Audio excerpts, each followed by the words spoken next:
Voilà, Boker Tov, chers amis, Chag Sameach, bonne fête de Pessar Sheni. Le cours de Gemara, donc on fait cours en haut de 8h à 9h si Dieu veut, pour ceux qui veulent participer. Comme vous savez, Pessar Sheni coïncide avec chaque année donc le 29e jour du Homer, qu'on a compté hier.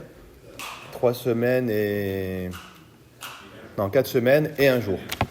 4 semaines, un jour. Ça coïncide avec ce qu'on appelle la Iloula de Rabbi Meir Baal HaNes, le jour anniversaire de la mort de Rabbi Baal HaNes. Juste un mot au sujet de Rabbi Meir, parce qu'on connaît Baal HaNes, les miracles, mais déjà peut-être parler un petit peu de lui. Rabbi Meir, c'était un des élèves les plus éminents de Rabbi Akiva, dont tout le monde a entendu parler.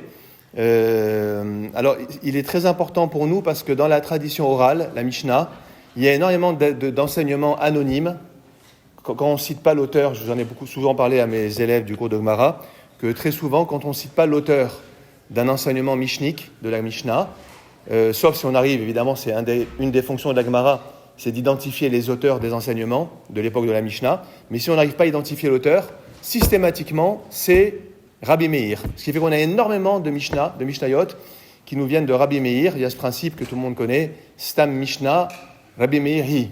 Lorsqu'on a une Mishnah anonyme, un auteur anonyme, on présume que l'auteur, c'est Rabbi Meir. Donc il est très très important. Il a vécu au 2e siècle de notre ère. Il avait une femme aussi qui était d'une très très grande érudition, qui s'appelait Berouria. C'est une des rares femmes qui est citée dans le Talmud, parce que le Talmud, la Gemara, c'est d'abord une œuvre masculine, mais on cite certaines femmes de grand niveau, comme Yalta, Berouria. Donc il y a quelques femmes qui sont citées, dont Berouria, qui était une femme d'une très grande sagesse. On dit même qu'elle le remplaçait quand il était absent pour répondre aux questions de ses disciples. Il est enterré à Tibériade. Je ne sais pas si certains d'entre vous ont déjà été sur sa tombe, à Tveria. Et alors, je vais citer juste quelques enseignements de lui ce matin. Au moins 2 enseignements, je trouve très beaux. Il y en a beaucoup. Mais on va citer juste 2 enseignements. Il y en a un qui est très connu. C'est une discussion entre Rabbi Yehuda et Rabbi Meir concernant la question de savoir si un juif qui s'éloigne de Dieu, est-ce qu'il reste appelé enfant de Dieu ou il perd cette qualité. En fait, ça veut dire est-ce que l'observant du judaïsme, la pratique juive, est-ce qu'elle a une condition de notre lien avec Dieu, où le lien est inconditionnel. C'est-à-dire quoi que fasse un juif, qui commet des erreurs, des péchés ou pas, il reste attaché à Dieu. Et Rabbi Yehuda dit non, si un juif se comporte mal, il rompt le lien avec Hachem, Chas Shalom. Il est plus, alors quand il rompt, c'est relatif, il n'est plus un ben, il n'est plus un fils, il devient comme un esclave, un serviteur. Donc la relation est abîmée, dégradée. Et Rabbi Meir dit non, même si les juifs commettent des fautes, ils sont toujours appelés banim, les enfants d'Hachem. Et donc là-bas, il y a dans la Gemara, il y a toute une suite de versets qui prouvent. Par exemple, un verset qui est cité dans Yésaïe, Yeshayahu, il y a un moment donné, avant Yeshayahu, Isaïe, prophète, stigmatise ses contemporains en les appelant des banim mashritim, des enfants qui détruisent. Alors Rabbi Meir, tu vois, c'est écrit banim mashritim. Même quand mashritim, même quand ils font du mal, ils détruisent, ils sont quand même appelés banim, puisque le prophète, il s'appelle quand même banim, enfants de Dieu.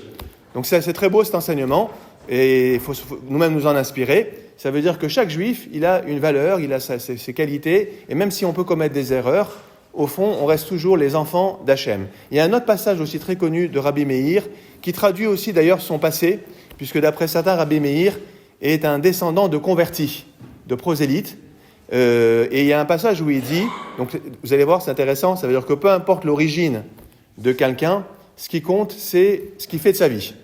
C'est aussi un passage où il dit là-bas qu'un mamzer, Talmid Chacham, un mamzer, c'est un enfant adultérin ou incestueux qui est né d'une relation sexuelle interdite entre son père et sa mère, donc il devient mamzer.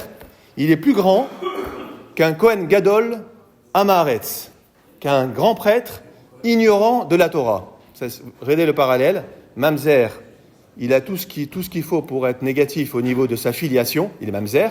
Le Kohen Gadol, c'est la meilleure filiation qui soit, descendant de Aaron, grand prêtre Kohen Gadol, mais comme le mamzer a fait le choix d'être un érudit en Torah, il est plus grand que le Kohen Gadol qui a fait le choix de rester un ignorant en Torah. Donc on voit que ce qui compte pour lui, c'est pas d'où je viens, mon origine, mais c'est qu'est-ce que je fais de ma vie, comment je m'intéresse ou pas à l'approfondissement de mon identité juive.